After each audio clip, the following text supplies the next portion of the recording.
Okay, good morning, everybody. We're just going to wait for everyone to get connected here. We are trying to go live on multiple platforms. So if I had another phone, I would take a selfie with all the different machines. But it's pretty entertaining, isn't it? What's that? It's pretty entertaining. Yes, it's very entertaining. Yeah. How's everyone feeling? Everyone feeling okay? Yes. Yeah, feel great. Excellent. Okay. Our friends on Facebook will be live in a minute. We're just waiting for everyone to hopefully find their way onto the connection. I've been getting notices this morning. Where do I find it? How do I find it? How do I find it? It's okay. We're here. We're live. We'll get started in about a minute or so. Thank you for sending that second email because when I read Rabbi Aryeh, I was like lost. But when you sent with the extra link, it just clarified things for me. Okay, terrific. I'm happy I was able to help. I told Bobby, she didn't know what I was talking about. Okay. Okay, where are we? Okay. Scott said he's on the phone right now, but he may join. Okay. Okay. All right. If everyone can just put their phone on mute, you can click on the. If you click on your screen, you'll see a mute button on your screen. That'll help. Okay. Okay. Let's get started. Good morning, everybody.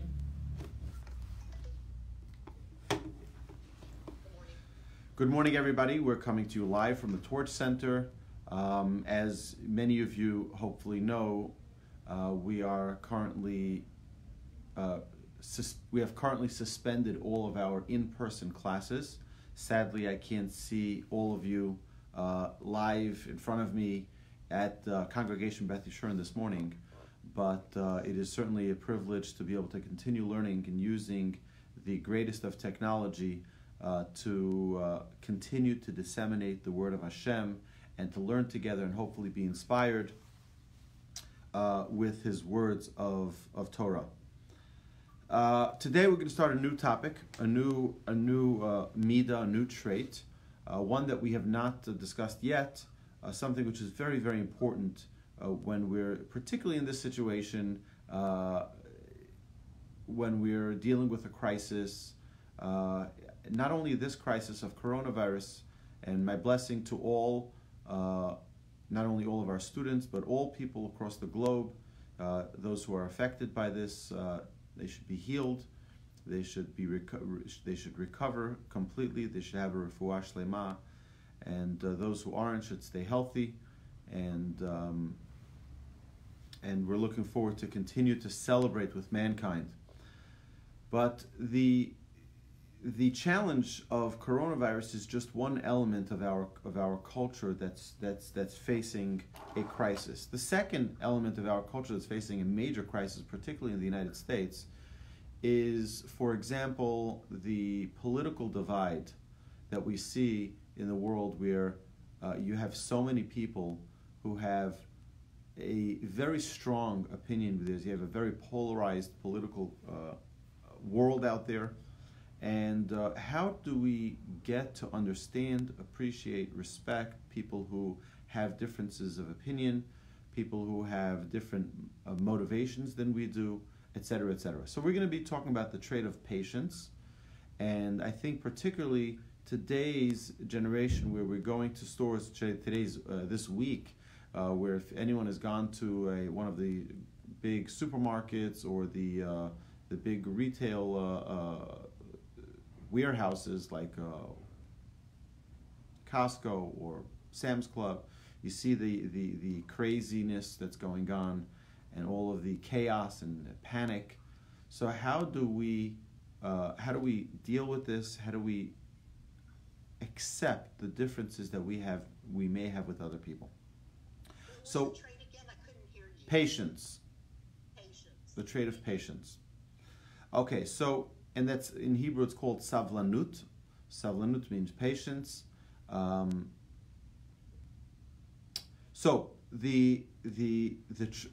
Let's just understand something, that kindness is a trait that draws people together. Anger is a trait that distances people. Where does the trait of patience fall into? Well, patience falls into the trait of humility, and humility is one where, if we're going to very briefly define what humility is the trait where I don't take the space of other people. I take my own space and don't need to drown out everybody else in order for me to be successful. Patience is that as well, is recognizing that every other person that is around me is perfectly legitimate in their own existence, and they don't need to be like me. They don't need to see things the way I see it. They don't need to agree with me, and I don't need to agree with them. And it's fine for their existence to continue the way it is without my approval. So while true humility is a very big trait to acquire, patience is much easier to accomplish and is well within our reach. So patience is a general midah, is a general trait that influences and is rooted in many other traits. Its importance is great because if not harnessed properly, it can ruin friendships and it can harm us greatly. So, for example, if a friend calls you and they're complaining about the same thing they complained about last time you spoke to them, and your sibling is upset about something that happened 20 years ago, and you're basically losing your patience with them, that loss of patience can hurt the relationship very, very badly. That can harm the friendship that you have with someone else. Patience is, our sages say that the word savlanut comes from the word sabal. Sabal is, they used to have the person who used to schlep the water or the milk and would deliver it to the homes. That is a sabal, someone who's able to carry a burden on their shoulder. Patience is that exactly. Patience is when we are able to carry the burden on our shoulder. The burden of someone else's way of thinking, the burden of someone else's, issues. It's not everything, it's a very, very important thing. I thank God, I've been very blessed to learn together with so many people in so many congregations throughout our community. And I don't see eye to eye with many of the people, frequently. But one of the things that I learned, which is why I, about now maybe 10 years ago, decided to talk about this topic, was because I wanted to work on myself on attaining this trait of patience properly.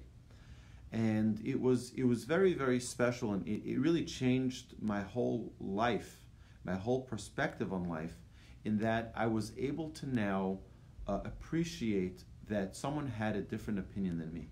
I was able to appreciate that someone thinks differently than me when it comes to politics, when it comes to life, when it comes to values, to morals, to ethics. It's fine for someone not to agree with me. And I've learned through the process of teaching on this topic that it is perfectly okay to have a different opinion than someone else. Right? Sometimes we get concerned or we're upset if someone doesn't think the way we think. It's fine. Don't worry about it. Nothing's going to happen if someone disagrees with you. Nothing's going to happen if your opinion is not matched with everyone else. Guess what? Our sages teach us that there were 600,000 people, men between the age of 20 and 60, standing at the foot of Mount Sinai. And the Torah says that there were 600,000 different opinions and different understandings to the words of the Ten Commandments. What's so complicated? The Ten Commandments, it's not so difficult. But guess what? If a person see, it's, you think about it like this, you're driving through, you're on a train and you're looking at a beautiful mountain, a beautiful view, a beautiful sight. And now, as the train is moving, you still see that same mountain. It could be for 2 hours, 3 hours. You're still seeing that same mountain. But you know what's happening? Is you're seeing it from a different perspective. And as the train is moving, you're still seeing that same mountain, but you're seeing a different perspective. And the idea of humanity is that every single human being is in a different cart in that train. And even when you see in exactly the same sight, you're seeing it from a very different perspective. You're seeing it from your own eyes, from your own experiences. It's very different. And that's great. Because that's what makes this world a beautiful world. When we're able to see the world from a full spectrum of perspectives. Not everything needs to be exactly the way I see it. You know what? One of the heated topics for the past 50 years in the United States since Roe v. Wade is the topic of abortion, and people split along party lines on this primarily, right? But it's really an amazing thing where you have two people can be very close to one another, but have completely different opinions on a very, very serious topic. And that doesn't need to end the relationship because you think differently than someone else.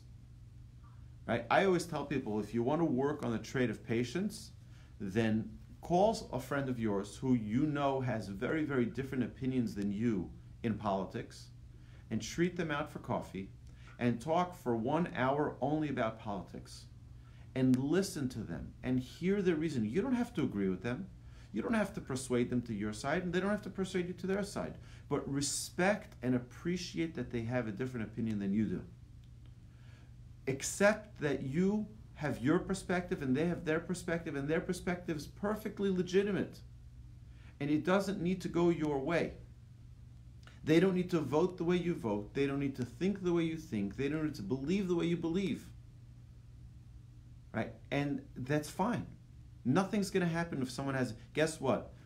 We're living in the United States. We have 350 million people in the United States. Do you know how many other countries have people who believe that their country is the greatest country in the world, and their sports team is the greatest sports team in the world, and that their culture is the best culture in the world, and their food is the greatest food in the world? And so what? So we believe that ours is the best. So that's perfectly fine. There's nothing wrong with someone having a different opinion. And we need to remember that this is it's a very fundamental principle in our growth, is to allow for other people to shine as well. Allow for someone else to have their opinion. Allow for someone else to think the way they think. It's perfectly fine. It's perfectly legitimate, and there's nothing wrong with someone else having their own space. Now, a couple gets together, right? It's inevitable that they will have differences. Each have different habits. They have different ways in which they grew up. They have different lifestyles that they lived, right? They have different skills. They have different talents, different abilities. Only with patience can they get along. A couple, a man and a woman, getting together is two different worlds coming together. There's only one way they can succeed in their relationship, and that is with patience, right? It's the same thing with partners in business. It's the same thing with friendships. It's the same thing with roommates in college, and any other type of joint project that you do with someone else, whatever the project of life, the project of a business, the project of anything that you do together with another person is going to require exactly that same level of patience. Now, my rabbi used to say that, he says, having a difficult roommate in yeshiva or in college or in school is it's an omen. It's a good omen for a happy marriage. Because if you learn to get along with someone who's a difficult roommate, you'll hopefully be able to get along better with your spouse. Because the differences of how a man and a woman live their lives, and then they come together under one roof and live a life together, right? This is the way he rolls the toothpaste, and this is the way she rolls the toothpaste, and this is the way he hangs his clothes, and this is the way she folds her clothes, and everyone has their ways in which they and now you have to get along. And you know what? The key, the number one a tool that's required for success in any relationship is patience. That does not mean that you are a pushover and whatever they want goes. That's not what patience means. Patience means that there's no reason for me to get worked up by the differences between us. Right? And this, by the way, will manifest itself in many different ways. Right? You're in a supermarket and you're in a rush, and the person in front of you decides that they're going to pay with a check. Okay? Do you know how that process works? They have to pull out their ID, and then they can't find their ID, and then they have to sign here and they have to sign there, and they have to process it like this and process it like that, and you're like, I have 2 items. I just got to move it. Let's go. And people get very frustrated, and it's a perfect way for someone to lose their calm and lose their cool by not having proper patience. So what is patience? Patience is like someone carrying a heavy load, and even considering its weight, he continues walking with the load on his back. Right? Even if we hear things which aren't our speed, our style, or to our liking, we can still remain friends. There's nothing wrong with remaining friends with someone that we disagree with. Someone criticizes, teases, insults, or complains unjustly to us, we can still carry the burden. That's fine. Nothing is going to happen. It's not going to be so terrible if we are able to resist that attack of like, what's wrong with you? How come you're always complaining? How come you're always this? And it's okay. Take it easy. Take a deep breath and accept that there are differences. And you should just know that the minute we're able to accept that difference of how we are versus how other people are, they have a different way of thinking. And by the way, this connects to so many different traits, because if you connect this trait a little bit further, you'll see that this is also the trait of judging people favorably. Judging people favorably is it's an amazing thing, because you take, for example, this patience that you have. You see someone doing something, this trait of patience, right? So you see someone doing something, and you immediately want to rush to judgment. You're like, I don't believe it. Look at this person. Look out, they're cutting the line, right? If a person has patience, they will not allow themselves to rush to judgment either, because they accept that the other person has different needs, the other person has a different reality, that other person has different struggles that they're dealing with. That is the greatness of life. That is the greatness of how we grow with this trait of patience. So we need to recognize that one outburst of anger or frustration is like throwing that load off our back. A patient person doesn't throw overboard a friendship for his personal unleashing of a load. And this we see many, many times where someone loses their patience. There's other things that they lose with that patience. And that's many, many times it's a friendship. Sometimes it can be a marriage. Sometimes it can be a lifelong work where someone loses their patience. You see people who lose their patience with regards to a project they're working on. So they take it and they break it, right, out of frustration, right? Why? That's the same as taking your friendship that you've been working on for so many years and just unleashing your anger, your again, that lack of patience can destroy so much of hard work. All right? Are there any questions so far? The We Learn system that we're on. I want to thank my friend Naftali Hanfling for making it available to us. But if anyone has any questions, you can turn off your mute and ask your question. And on Facebook, you can type in your question. I'll be able to read it. So, hey, Bobby, it's great to see you. I want to share with you one story about what patience really means. This is one of my favorite stories. I think I've shared this before in the Beth Yeshurun class. But it's a story about Rabbi Moshe Feinstein. Rabbi Moshe Feinstein was one of the leading Torah authorities in the United States. He passed away at an old age of, I believe he was 94 years old. He passed away in 1986. And a woman once called his house on a Friday afternoon. It was getting close to Shabbos. And we know that there's always chaos in a home before Shabbos. It's, getting prepared, getting ready, getting all the food, getting everything organized, getting all the kids bathed and showered and cleaning the house, setting the table, getting ready for an incredible day of celebration.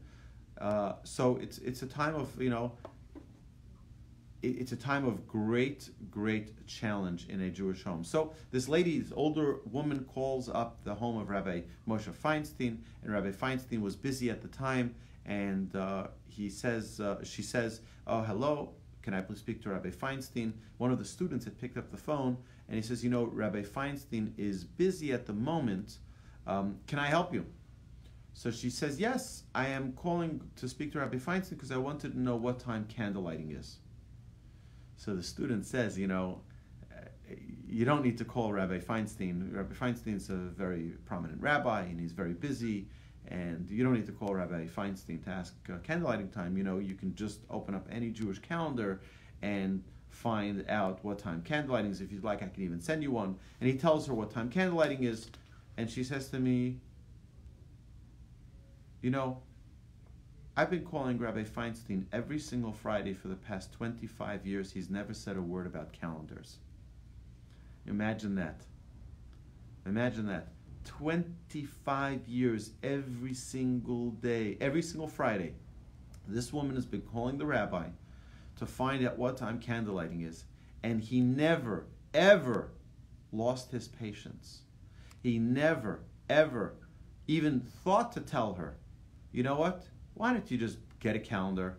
She probably opened up the yellow pages, looked on the rabbi. She found Rabbi Moshe Feinstein. She says, "Okay, this is probably a nice rabbi. Let me call him and ask him what time candlelighting is." 25 years he's been answering that question, never ever said a word about calendars. Right? That's patience. That's understanding that another human being is extremely valuable. That another human being may not think the way I think, may not act the way I act, may not want the things I want, may not understand the things I understand, and it's perfectly fine, right? It really is an incredible trait. If one is able to master the trait of patience, they are the richest of all people on planet Earth. Of course, we must be cautioned that patience should not bring about carelessness or lack of concern for another human being. Someone who does something sinful and we see it, or if someone does something bad that has a close connection with this person, has a close connection with us, it should not be that we ignore and or never comment. We should critique, but in a non-angered fashion and with the complete intention to help the other person correct their way when the right time comes. Okay? It's such an important thing. Now, my wife, as many of you know, is a total angel. She's an incredible woman, and she really has never done anything ever to hurt me, to harm me, to at least not that I'm aware of.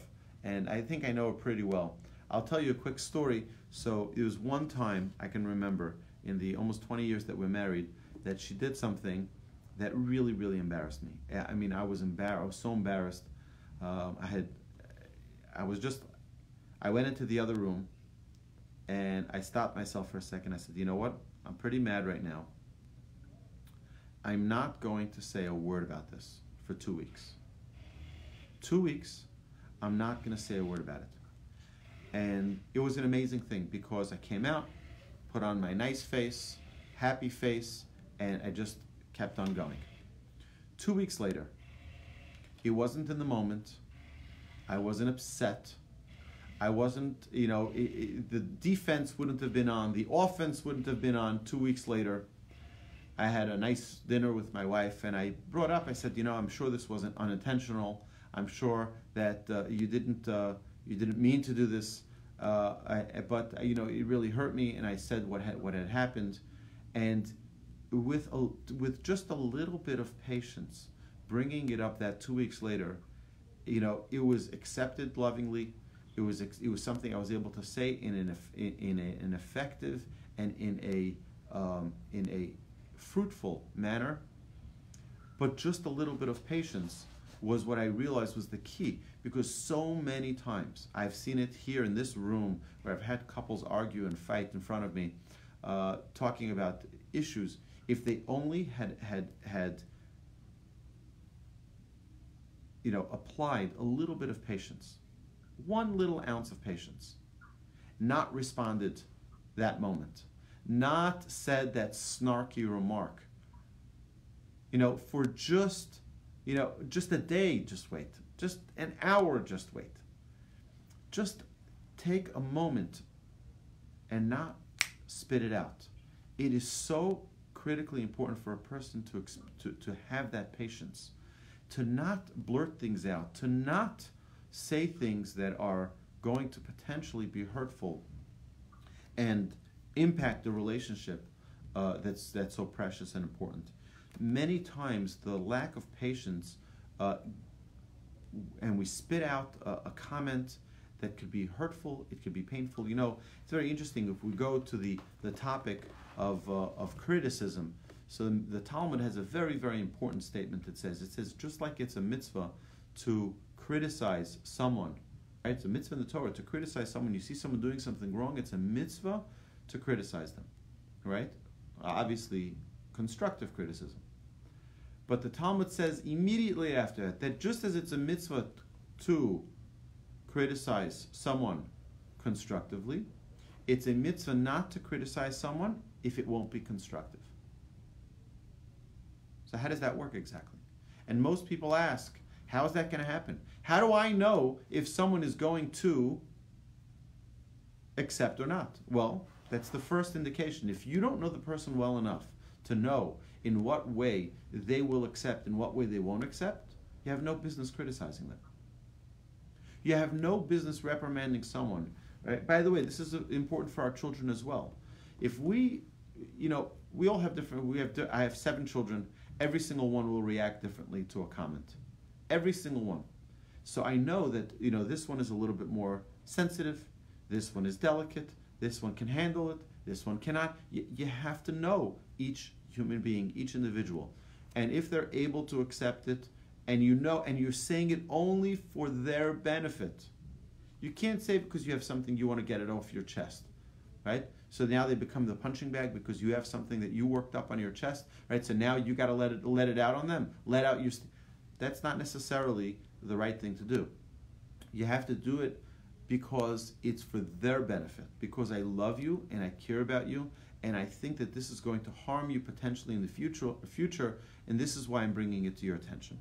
And I think that's the patience that's required, even when it is for someone else's benefit, right? We have to make sure that it's that we're doing it for the right reason, and we're not doing it because I have an anger, I have I'm disappointed with someone. I'm just going to let them know how I feel, right? If it's not going to be fruitful, if it's not going to be effective, it's only going to do damage to the relationship. It might be worthwhile pushing it off a little bit, having that patience so that we say it for the right reason and the right purpose. What we see from here is that all relationships,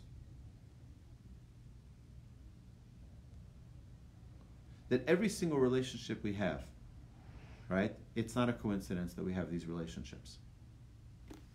We don't have relationships just as random, right? The relationships that we have are meant to be there. The friends that we meet, right? There's a reason we. Rabbi, I'm sorry. can't hear you. Your sound went off. You hear me now? Testing 1 2. Testing. Is it on now? Okay.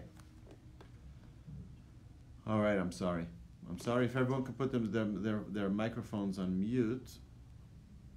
I'm just going to double check here. Everything should be fine. Okay, you hear me okay? Yeah, No, you don't hear me? You hear me okay? yes. Okay, great. Okay, so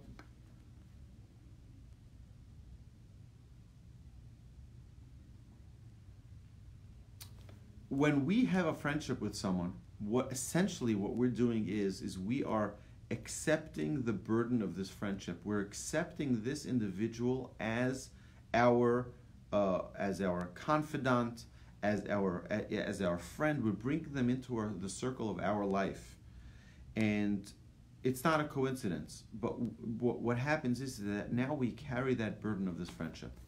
It's very, very important.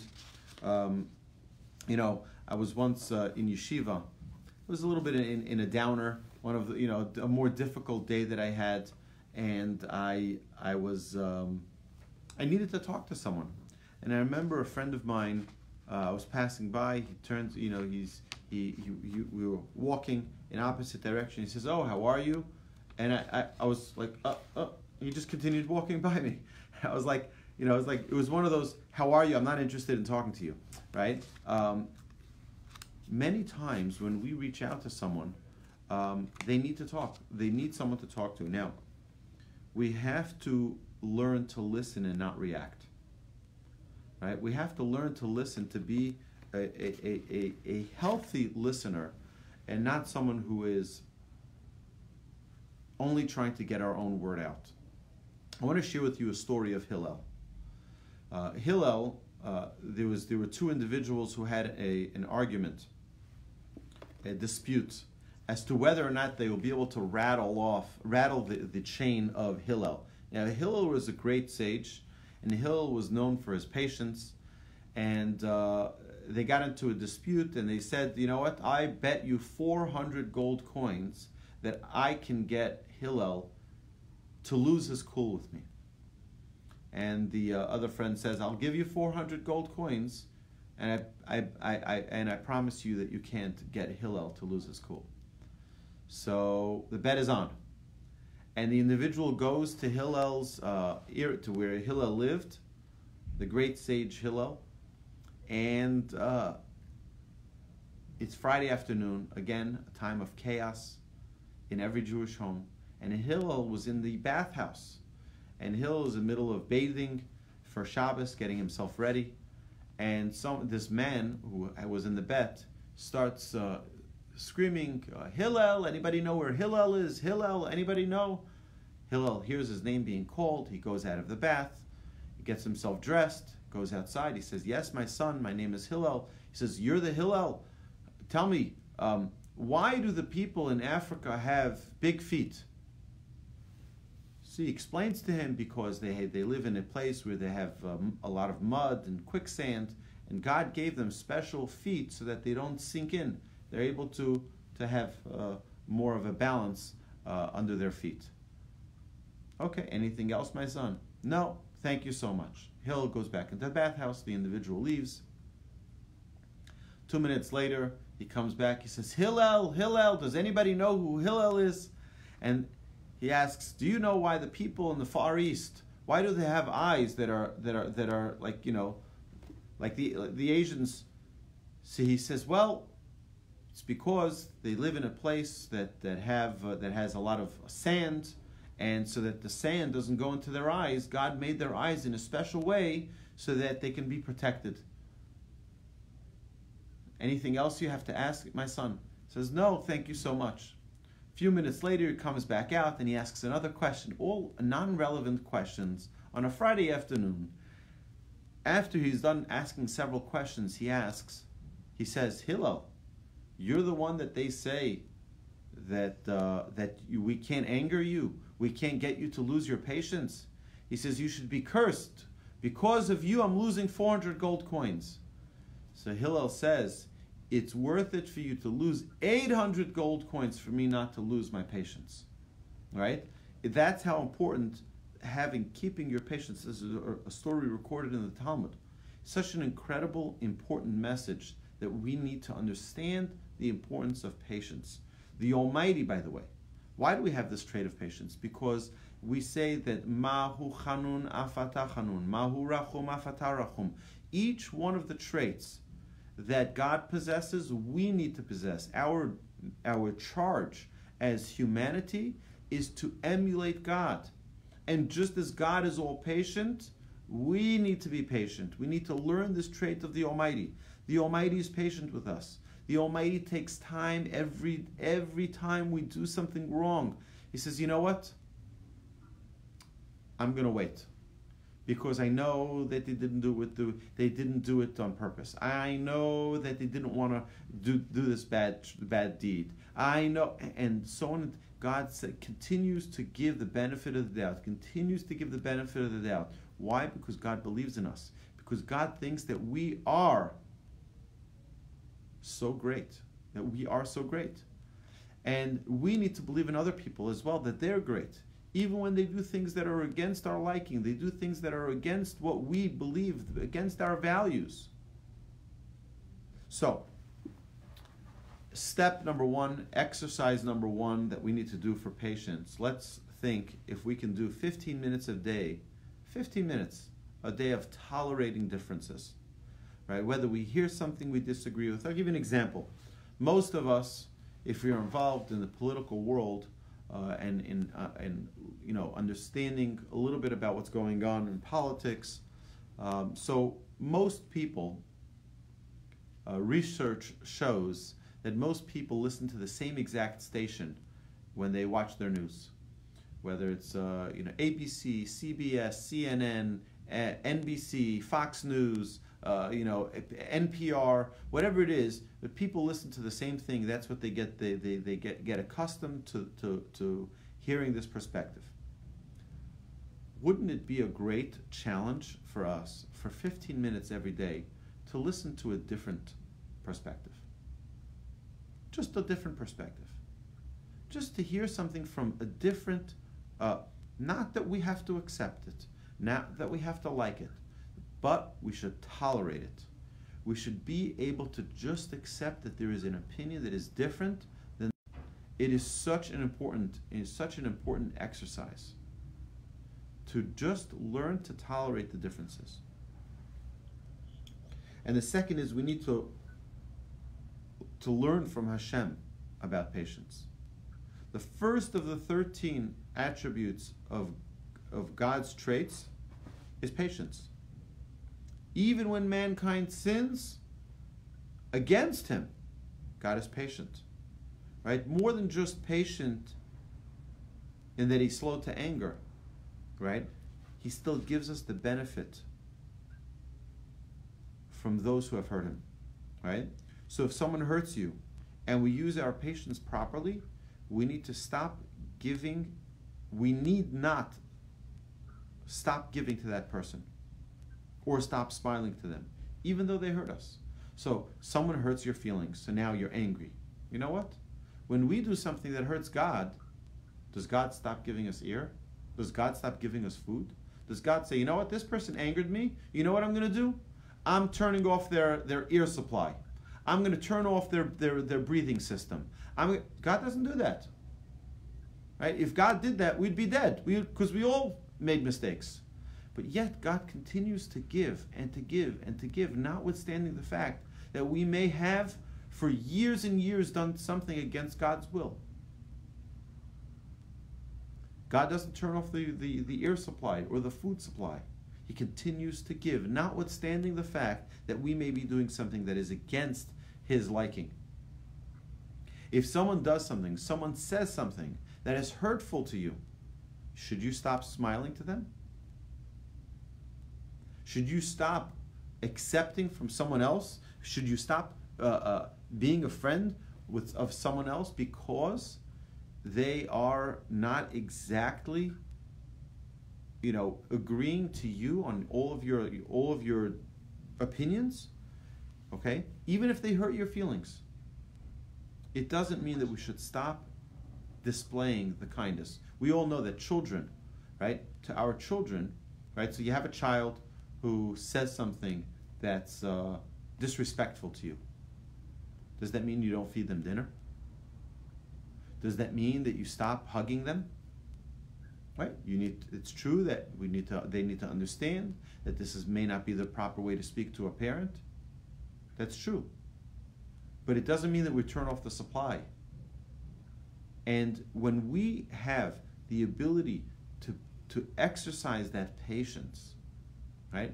It's an unbelievable power that we have to continue to bestow kindness on someone, even when things they say or do hurts us, offends us, or something we don't agree with.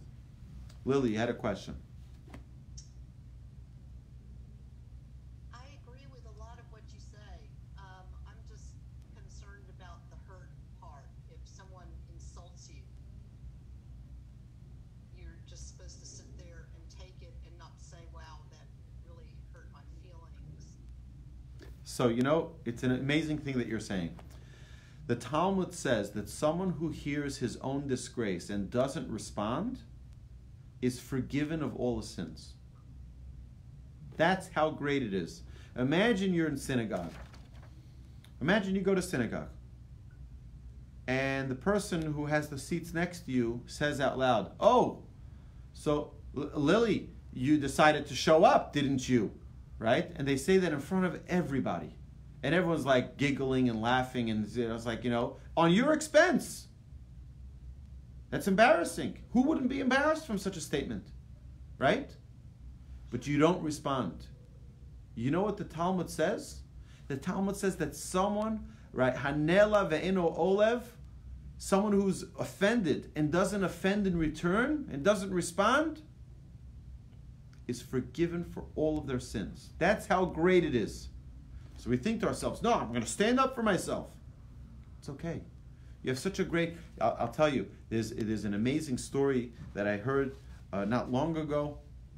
A man came over to the rabbi, and he says to the rabbi, what do I do? Someone embarrassed me so seriously in public. I don't know what to do. Should I respond? Should I not respond? Should I write a letter? Should how? He says, first thing I want you to do is I want you to give me a blessing. Because someone who has no sin is considered righteous.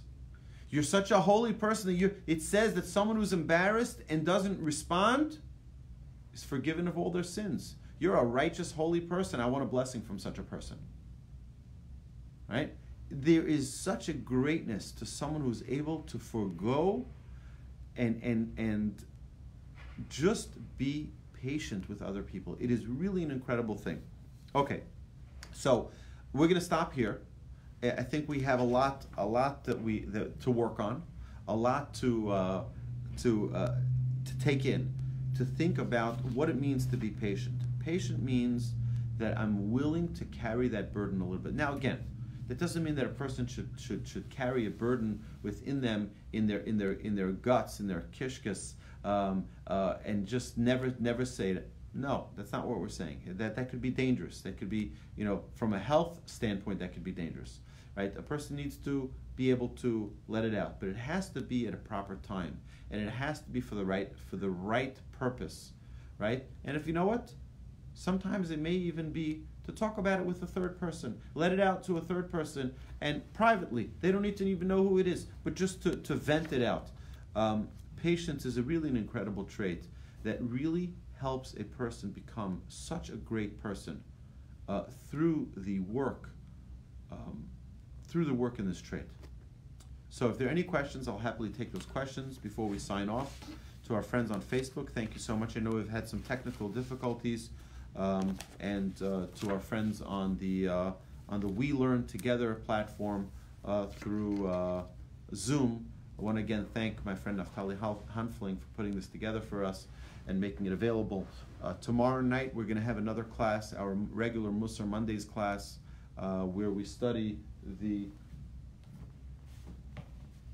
magnificent teachings of the Ramchal. Again, we're going to be doing it right here from the same desk, from the same platforms that we're on right now. You're welcome to join us at 7 p.m. tomorrow evening. That's our regular weekly class, and I want to thank Hashem for giving us this incredible technology so that notwithstanding this pandemic, we can still learn together, and I can still see all of the beautiful people, via the internet. So I think it's really fantastic. I want to thank you all for joining us today, and stay safe. Don't panic.